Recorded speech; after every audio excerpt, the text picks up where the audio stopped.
If he thinks he's fly and he's always talking about what he wants and just sits on his broke ass, what is he? That's right, he's a scrub. I'm Ruby Carr, and this is the story of TLC's No Scrubs. You know the songs. Just making people feel something. It's been a pleasure to work on this song with her. But do you know the history? It's a struggle making any kind of record. I don't always have the direction or concept. This is Encore, an in-depth look at the stories behind the music. Here's iHeartRadio's Ruby Carr. I'm the T-Boy. I'm the liggy, left eye. I'm the and that is, I'm the TLC tip. As you can likely tell, that was T-Baw's Left Eye and Chili, otherwise known as TLC, one of the most commercially successful female groups of all time. In fact, you know what? Let's change that. TLC are one of the most commercially successful groups of all time. We don't need to point out gender. There is plenty of that happening later in the episode, though. TLC came from out of nowhere in the early 90s to dominate R&B, hip-hop, and pop simultaneously. They won a bunch of Grammys. They had multiple number one hits. I actually had a boss at a radio station who tried to tell me that TLC had no hits. I said, TLC, Waterfalls, Creep, Unpretty, Girl Talk, the topic of today's episode, No Scrubs. Are you kidding me? So it pleases me to no end that we are doing this episode.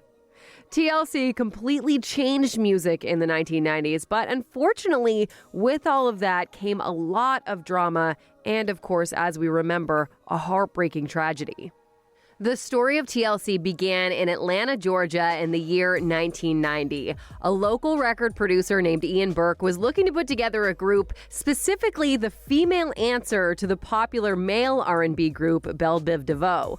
One of his clients, Crystal Jones, had an idea to start a trio of tomboys. So the two of them put their heads together and came up with Second Nature, a group in which Crystal would become the first member. Crystal put out an open call, which was answered by Tioni T-Boz Watkins, who had recently moved to Atlanta from Des Moines, Iowa, followed by Philly native Lisa Lopez, who often went by the nickname Left Eye, after a boyfriend pointed out that her left eye was slightly larger than her right. How rude. Actually, one of my eyes is also bigger than the other. Someone on Twitter let me know. So, thanks for that. Anyway, Second Nature had officially formed and began working on a demo with an 18-year-old wunderkind producer, Jermaine Dupri, who had just discovered a pair of underage rappers by the name of Crisscross. After a few performances, Second Nature found a manager in Perry Pebbles Reed, who T-Boz happened to know from her job at a hair salon. Pebbles signed the group to production, publishing, and management deals through her company, Pebitone. They were all set to start their career, but Pebbles didn't like the group's name, so using the initials of each member, she christened the group TLC. T for Tioni, L for Lisa, and C for Crystal. It just so happened that Pebbles was also the spouse of record executive Antonio Reed, better known as LA. So almost immediately, TLC found themselves in good company. But there was one teeny tiny problem. Pebbles and LA wanted Crystal out of the group after she insisted on showing her contract to a lawyer first.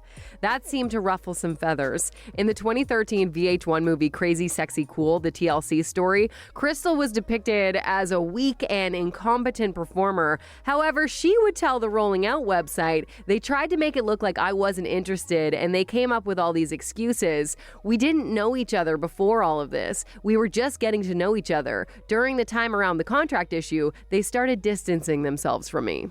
Crystal realized she was on the outside looking in when she was unable to appear as a dancer in a music video for Pebbles' song Backyard because she needed to look after her baby daughter at the time of the shoot. But that didn't stop T-Boz and Left Eye from making their debut appearance. In fact, it was T-Boz and Left Eye who asked Crystal to leave the group in the end. Having signed their contracts, the two were now operating as TLC and appeared together on a song called 60 Seconds, The Conclusion by their label mate Damian Dame.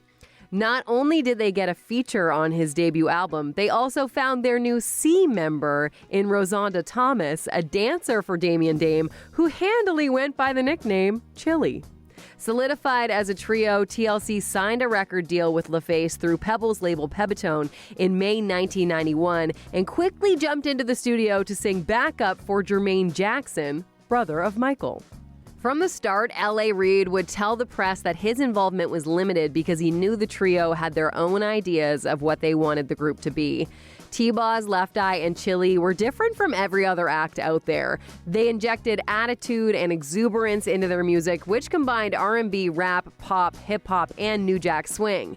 Their personalities were loud and full of fun. And then there was their style, combining the fly girl trend of the time with sort of a cartoonish, oversized approach to bright, colorful outfits that featured floppy hats, exposed boxer shorts, size 38 baggy jeans, customized overalls, and a mix of sneakers and work boots. TLC chose to be their own stylists and opted for trendy streetwear brands like Cross Colors. The idea of dressing up in tight dresses and high heels didn't appeal to them. I get it. They wanted to show they could nail their choreography without breaking an ankle. Smart. And then there were the condoms. Here is Oprah Winfrey asking TLC about that. Where did the condoms come from? When did you all start that?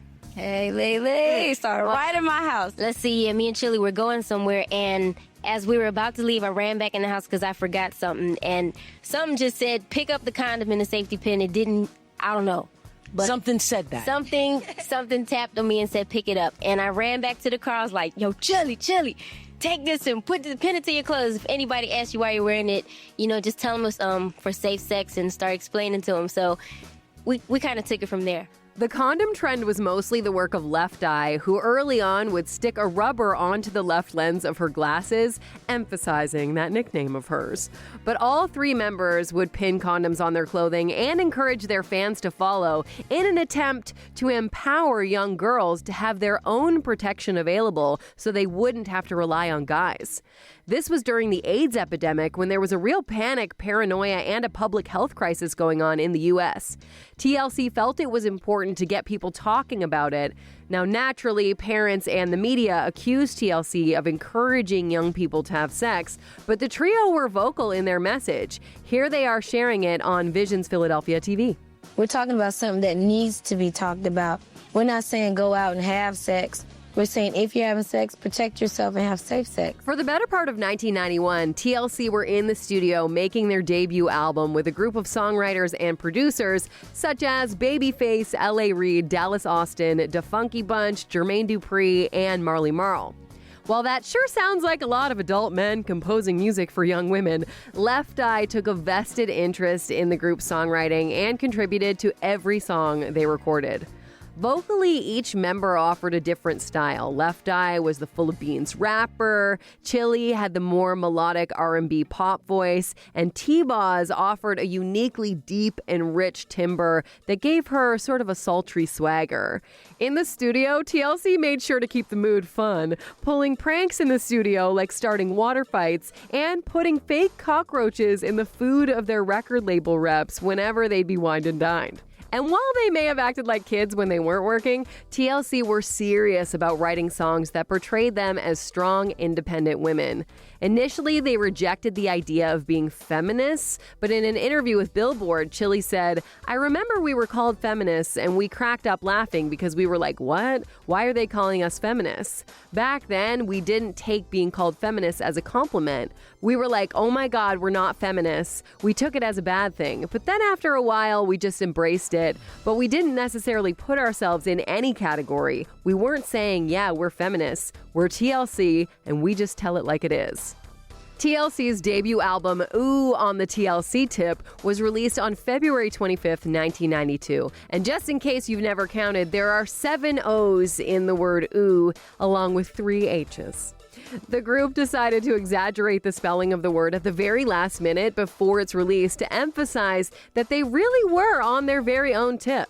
The album was a big hit, reaching number 14 on the Billboard 200 chart and spawning 3 top 10 singles on the Billboard 100, including Baby, Baby, Baby, which reached number 2. Well, would you look at that, former boss of mine? Even more hits. It would go on to sell more than 6 million copies and very quickly present a new kind of musical act the press nicknamed New Jill Swing as a response to the male-dominated New Jack Swing sound. Entertainment Weekly gave the album an A grade in its review, calling TLC a perfect pop group for the times. In a 25-year retrospective, The Quietest would write, TLC upended expectations of what an all-female group should sound like. They projected both obscene aggression and innocence, blending vulgar lyrics with sweet masculinity. Their first album was scrappy and belligerent, punctured by syncopated rants and startling bursts of noise. In their videos, they maintained a ferociously sexual image without removing a stitch of clothing. The group's first tour would come in June 1992, opening up MC Hammer's Too Legit to Quit World Tour alongside R&B acts Boyz II Men and Jodeci. It was an exciting time for the group to perform in arenas and stadiums across North America, but it was during that tour that T-Boz was forced to reveal a secret. She was battling sickle cell disease, which blocked blood flow and prevented oxygen from reaching tissues. She fell quite ill and was hospitalized. Instead of leaving the tour, TLC were forced to cancel some of their performances to allow T-Boz time to recover. She was originally diagnosed at the age of 7 and told she wouldn't live past 30. But, spoiler alert, Tioni T-Boz Watkins is still going strong at the current age of 55. In fact, she would end up becoming a spokesperson for the Sickle Cell Disease Association of America. Once they got back on track, TLC followed that tour up with gigs supporting Bobby Brown's Getaway Tour with Shabba Ranks, Mary J. Blige, and Wrexham-Effect. After the tours, TLC realized they hadn't been compensated properly and decided they no longer wanted Pebbles as their manager. Because of their contract, however, they had to remain signed to Pebitone, which allowed Pebbles to continue receiving a share of their earnings. In an episode of VH1's Behind the Music, Left Eye would admit, the deal that we signed with Pebbles, it wasn't a good or a bad deal. It's the type of deal that new artists get. The bad thing about the deal was that Pebbles had us signed to so many deals. She just had her fingers in the pot all across the board. Around this time in March 1993, Left Eye began dating Andre Rison, then a wide receiver for the Atlanta Falcons. But the high-profile romance was doomed from the start. 6 months in, Rison was arrested for allegedly assaulting Left Eye in a parking lot, then firing a handgun in the air when onlookers tried to intervene. Charges against Rison were dropped, and the two remained a couple. Things would soon heat up even more for them, but not the way that they were hoping. Before the end of 1993, TLC were back in the studio ready to begin recording their second album in multiple studios across Atlanta, New York, and Hollywood. Once again, they brought in Dallas Austin, Babyface, and Jermaine Dupri to produce, along with newcomers Sean Puffy Combs, John, Organized Noise, and Chucky Thompson. But this time, Left Eye took more of a back seat when it came to the songwriting. She had been struggling with alcohol abuse, which came to a head on June 8, 1994. After a night of clubbing separately, Andre returned home to his mansion early in the morning to find Left Eye drunk and furious with him for buying numerous pairs of expensive sneakers for himself but not for her.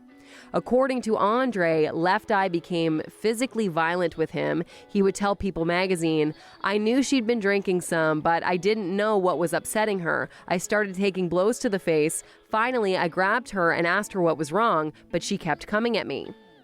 Andre then allegedly slapped Left Eye in an attempt to calm her down, then threw her on the bed and sat on her. When that failed to de-escalate the situation, Andre decided to leave the scene and go for a long walk. It was then that Left Eye proceeded to carry his new sneakers into the bathroom, dump them in the bathtub, and set fire to them with a piece of cardboard before going outside and smashing the windshields of his 2 luxury cars with a vacuum cleaner wand. In minutes, his 15,000 square foot mansion went up in flames.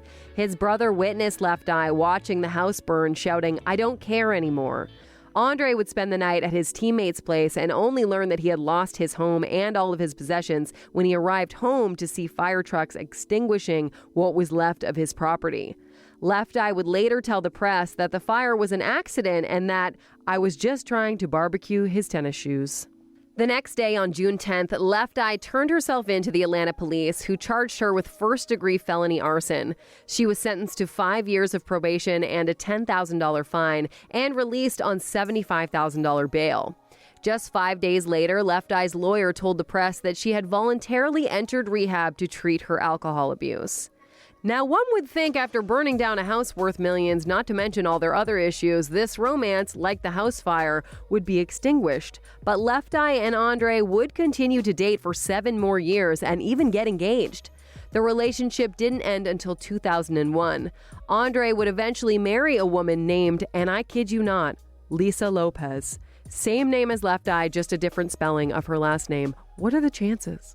Now, before any of their new album was recorded, TLC had decided on its title. They called it Crazy Sexy Cool to reflect the personalities of the group. Left Eye was the crazy one, Chili was the sexy one, and T-Boz, with her voice, was the cool one. Here is Left Eye explaining to MTV how they came up with the title. No, I was sitting down and I was like, oh, okay, what are we going to name ourselves? What could the name of the second album be? And I thought about Ooh on the TLC, which was the name of the first album. And I said, what does that really mean? It means being on our own tip. So then I was like, well, damn, if I could just come up with one word for that, what would that be? And then I said, people look at me like I'm crazy, Chili, sexy, and Tiana's cool. What can the word be? And I still didn't know what the word was going to be. But it was sitting like right in front of my face. And I said, well, dog, Chili, even though people look at her like she's sexy, she's silly. She be acting stupid. Yeah, so break it down. They say she's cool, but I see Tiana sometimes trying to get a little bit sexy, trying to put up some girl clothes sometimes and stuff. And me, they say I'm crazy, but I'm cool as hell. So I was like, we are crazy sexy. I mean, so why you get the cool as hell? See, I didn't know if it was crazy or trying to throw on some. So I just played with sexy, and that's how it came to be. Initially, the male producers didn't understand the assignment. Left Eye would tell Vibe, they'd do a crazy song for me, a sexy song for Chili, and a cool song for Tioni. We had to explain that crazy, sexy, cool doesn't just describe us individually. It describes all the parts of every woman. They worked with Jermaine Dupri and Dallas Austin at home in Atlanta and Babyface in Los Angeles. And recording the album was tricky because Left Eye was in rehab at the time and also on probation. So she would come into the studio and record her vocals, but then have to go straight back to the court-mandated facility. Still, Left Eye was putting in the work. During one 2-hour break from rehab, she wrote and recorded her verse for Waterfalls, the song that would make TLC one of the biggest artists on the planet. While the bulk of their producers were the same as their debut, Crazy Sexy Cool had a much different, slicker adult vibe to it than Ooh on the TLC tip. Chili would tell BBC, making the album was a lot of fun. We didn't feel the pressure of the second album, Jinx. We were just excited to be in the studio coming up with new material. And I remember when we were done, a guy at Arista Records said, it's a great album and you guys will probably sell a couple of million. We were like, a couple of million? We're going to sell 5 million at least. As it turns out, Chili was wrong. Released on November 15th, 1994, TLC's Crazy Sexy Cool didn't just sell 5 million records. It sold more than 12 million copies and became the first album ever by a girl group to reach diamond status. It also won them 2 Grammy Awards for Best R&B Album and Best R&B Performance by a Duo or Group with vocals for Creep, the album's lead single and TLC's first ever #1 on the Billboard Hot 100. But it was Waterfalls that would become the album's biggest hit and one of the decade's most defining songs. Spending 7 consecutive weeks at #1 on the Hot 100, Waterfalls was an inescapable banger, but also one that addressed social issues such as drug addiction and the HIV epidemic. In fact, Waterfalls was the first ever song to reach #1 that had addressed the disease. Also known for speaking up on issues such as safe sex, body issues, and gender equality, TLC were now discussing matters of life or death. They were also depicting these situations in the video for Waterfalls, which featured liquefied versions of TLC performing in between 2 storylines that told the stories of a young drug dealer and a woman infected with HIV. Everything seemed to be going right for TLC, until it wasn't. On July 3rd, 1995, T-Boz, Left Eye, and Chili all filed for bankruptcy. The news shocked the music world. How could a group that had sold millions and millions of records and won Video of the Year at the MTV VMAs just weeks before be flat broke? Well, it started with the contract they had signed with Pebbles, Reed, and LaFace. It was a bad contract that basically gave the label way too much control. The contract only gave TLC 56 cents per album sold, which meant that after they reimbursed the record label for expenses, the group only made about 20 cents per album sold, which they then split 3 ways. Add up the costs of management, lawyers, studio time, producers, and taxes, along with T-Boz's medical bills and Left Eye's insurance payments from her arson charges, and it was pretty easy to be, as Chili called it, broke as broke can be. According to the Los Angeles Times, TLC only received about 1% of the estimated $175 million in album sales they had earned at the time. To show just how backwards things were for TLC, the more successful Crazy Sexy Cool became, the more debt they racked up. In total, TLC owed $3.5 million. T-Boz said to the LA Times, "Everybody treats us like stars now, except our own record company. When we signed our contract, we were under the impression that if we sold a bunch of records, they would give us a better deal. No matter how many records we sell or awards we win, they just treat us like dirt."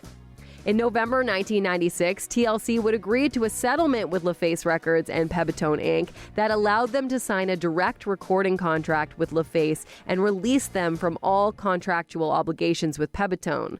Of course, that wasn't the last they would hear from their former manager. Years later, in 2014, Pebbles would file a $40 million defamation lawsuit against Viacom, parent company to VH1, after they aired Crazy Sexy Cool, the TLC story, a salacious biopic about the group. In a complaint, Pebbles objected to how she was portrayed as a conniving and dishonest businesswoman who hoodwinked 3 innocent girls and exploited their talent for her own personal gain. Viacom eventually came to a settlement with Pebbles, but not before the movie raised more questions about her relationship with TLC, like who owned the group's name, for example. Appearing on The Breakfast Club, T-Boz and Chili would reveal that they had to buy the name from Pebbles. Does she still own the name TLC or no? No, we had to buy it $1 million a letter. $3 million. Wow. But she wanted to say she didn't get enough money. Yes, according to TLC, they had to buy the name from Pebbles for $3 million. I mean, thank goodness their name wasn't more than 3 letters. Imagine this happening to like the All-American Rejects. That'd be $20 million, $21 million if you include the hyphen. But TLC's case was an eye-opening lesson for artists out there. At the press scrum for the 1999 MTV VMAs, Left Eye would share some tips to upcoming artists on how not to go bankrupt. Well, in light of our experiences, our financial troubles, we have learned a little more about not just accounting, but the business. So I guess the advice that we would have for any upcoming artists would be to do your homework. Learn all that you can about every aspect of the business. Members of TLC were beginning to pursue other interests outside of the group. T-Boz released her debut solo single, Touch Myself, and Left Eye appeared with Debrat, Missy Elliott, and Angie Martinez on Lil' Kim's Grammy-nominated single, Not Tonight. They also caught the acting bug, with Chili making a cameo in the film Have Plenty, and T-Boz starring alongside DMX and Nas in Belly. But one extracurricular activity caused a divide in the group. Chili had started a romance with producer Dallas Austin, one of the major contributors to the first 2 TLC albums. Chili was almost kicked out of TLC by Pebbles when it was first revealed that the two were dating and that Chili had an abortion in 1991. In fact, according to Chili, Pebbles actually held auditions to replace her, but never found someone they liked. On June 2nd, 1997, Chili and Dallas welcomed a son named Tron. Chili's personal relationship with Dallas proved to be an area of friction for TLC when it came to starting work on their third album. It got so bad that Los Angeles Times joked that their name stood for tension, love, and cash. The main issue was that Dallas was demanding full creative control over the next TLC album and a $4 million payment. This resulted in a sort of stalemate between members, with Left Eye publicly referring to him as the manipulator. In the end, though, TLC agreed to work with Dallas, who served as the executive producer, with Babyface and Jermaine Dupri also returning alongside other producers Kevin Shakespeare Briggs, Jimmy Jam, and Terry Lewis. But Left Eye was a holdout. She had been contemplating a solo album, but she still turned in 8 songs she had written for TLC's next album. Dallas, however, considered them subpar and rejected them. So Left Eye decided to shift her focus back on her solo album, even telling MTV in 1998 that it would see a release before the next TLC album. That didn't go over well with T-Boz and Chili, causing a rift that would disrupt the harmony within the group. The majority of songwriting for TLC's third album was written by outside parties, but mostly Dallas Austin. One track, though, came from 2 members of a contemporary and perhaps even a rival R&B group.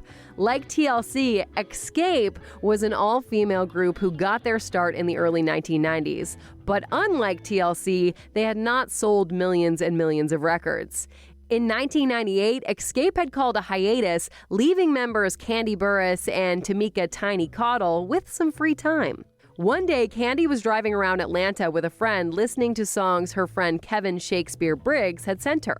One in particular stood out, so she began freestyling to it, trash-talking about the men she had been dating, referring to them as scrubs, guys with no purpose and no prospects. On an envelope in her car, she jotted down the words, "No Scrubs." Kandi then took the song to her bandmate Tiny, and they finished the song and recorded a demo together, thinking it could be something they would record as a duo.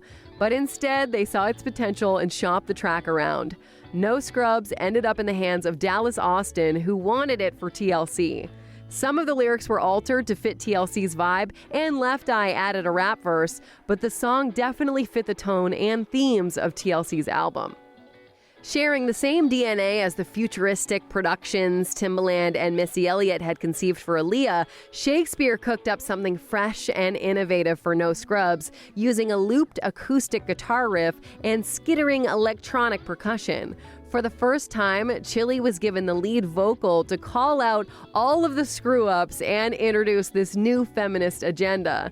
And just a few months later, another Shakespeare and Kandi collaboration would keep it going with another iconic anthem, Bills, Bills, Bills by Destiny's Child.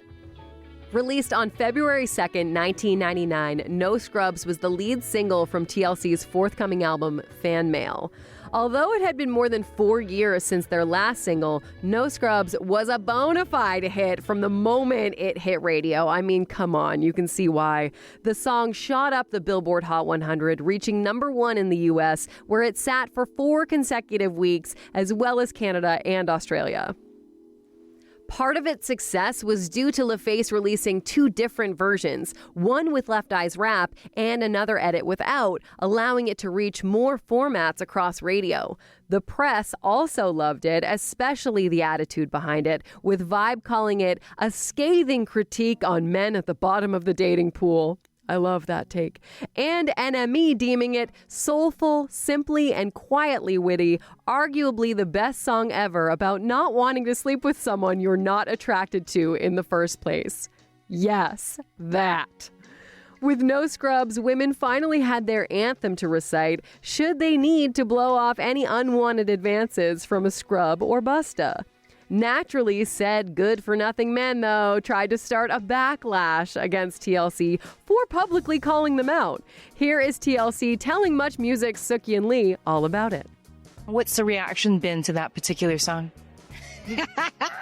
We've started some junk. I'm telling you, we have the almost like a war between men. Is that what you meant to do in the first place? Oh, it's the truth. I mean, scrubs is a word that came back from generation to generation, just brought it back. But, it's the truth. Now, scrubs, the definition, what was the original definition? I think it's the same thing. Yeah, it was used the same way. But I mean, you know what? We have to say this. Only the scrubs are upset. Right. You know what I mean? If you're Exactly. The only men upset by No Scrubs were the scrubs themselves. Chili even admitted it wasn't a male-bashing song, but a song calling out a type of guy who refuses to look after his kids or go out and get a job. But you know how it works. Seeing an opportunity to capitalize on this flack was New York rap trio Sporty Thieves, who released their own take on the matter, a rebuttal song called No Pigeons. Borrowing Shakespeare's beat, the rappers simply flipped the script with lines like, "A pigeon is a girl who be walking by, my rimmed up blue brand new sparklin' 5, her feet hurt so you know she wanna ride, but she frontin' like she can't say hi." It seems ridiculous now, but for the parties involved and their fans, a gender war was ignited. Thank goodness this predated the social media era, because I can only imagine how bad the takes would be nowadays. While No Pigeons turned out to be a hit, it couldn't exactly go head-to-head with No Scrubs in the charts. TLC didn't mind the competition, though. Chili would tell Billboard, "We were cracking up when we heard No Pigeons. There are so many songs that are negative towards women, and you don't hear a lot of females saying, 'We've got to do an anti-version of that one.' So it's funny that you have these guys that want to flip No Scrubs real quick. They can't take the heat." For the music video, TLC worked with Hype Williams, who at this point had become hip-hop's very own auteur when it came to directing music videos in the 1990s. The video for No Scrubs presented a futuristic vibe featuring T-Boz, Left Eye, and Chili, all adorned in black and silver metallic outfits. They looked straight out of a sci-fi flick, dancing in what appeared to be a space station dripping with CGI. They would take home Best Group Video over both Backstreet Boys and NSYNC at the MTV VMAs. The video's cool, futuristic aesthetic helped set up the Fan Mail album that came out a few weeks later on February 23rd. Praised by Rolling Stone as a cyber R&B masterpiece, the album arrived just in time for the Y2K phenomenon that dominated the headlines in 1999. From the album cover depicting TLC as floating computer-generated avatars to the running robotic narrator Vic E, Fan Mail presented a timely version of a world obsessed with technology. But the album's concept and title was a tribute to their fans, an album-long letter to the devoted fans who showed patience and offered TLC support during those 4 years away. Fan Mail was another smash hit for TLC, going on to sell more than 10 million copies worldwide and build on their crossover appeal, breaking through to the pop market even more than Crazy Sexy Cool.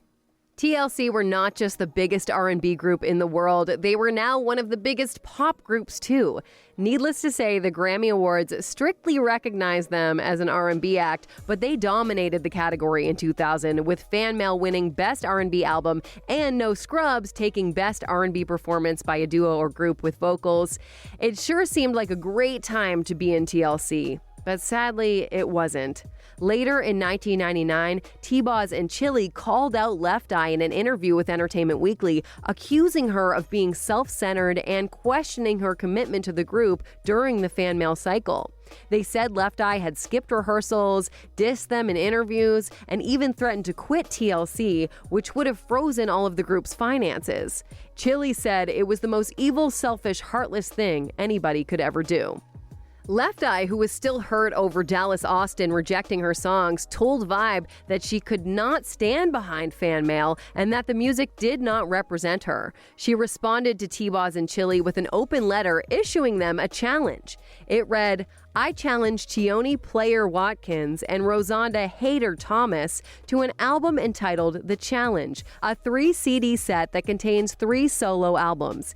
Each album will be due to the record label by October 1st, 2000. I also challenge producer Dallas the Manipulator Austin to produce all of the material and do it at a fraction of his normal rate.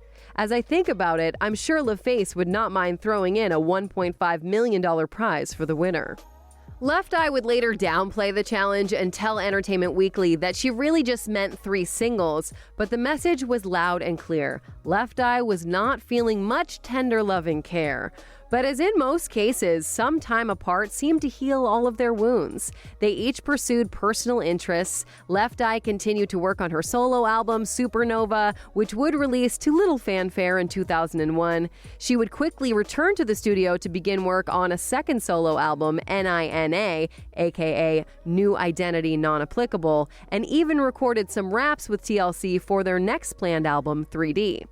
But as we all remember, on April 25th, 2002, tragedy struck. While in Honduras doing missionary work and filming a documentary for VH1, Lisa Left Eye Lopez was involved in a fatal car crash. She was only 30 years old. Some years would pass, but T-Boz and Chili would continue on as a duo under the name TLC, regularly paying tribute to their late friend and group member.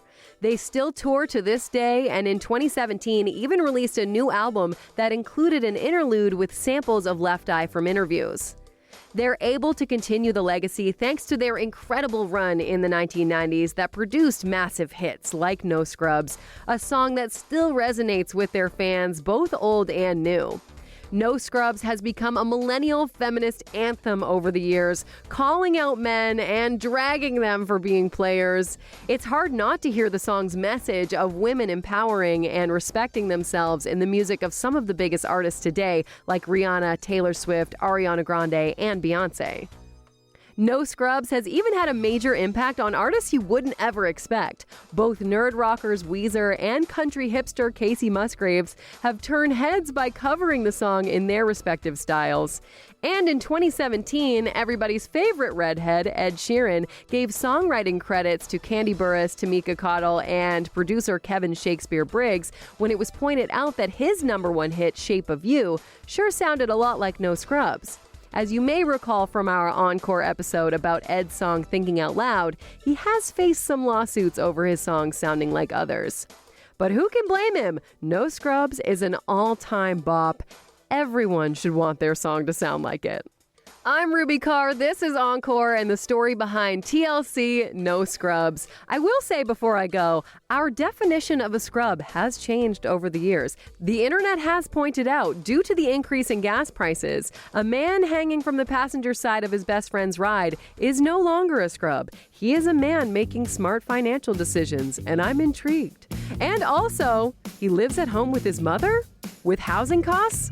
I get it. Thanks for listening. New episodes of Encore every Thursday. Encore is an iHeartRadio Canada podcast. Download the free iHeartRadio app and subscribe. Thank you. Thank you so much for coming.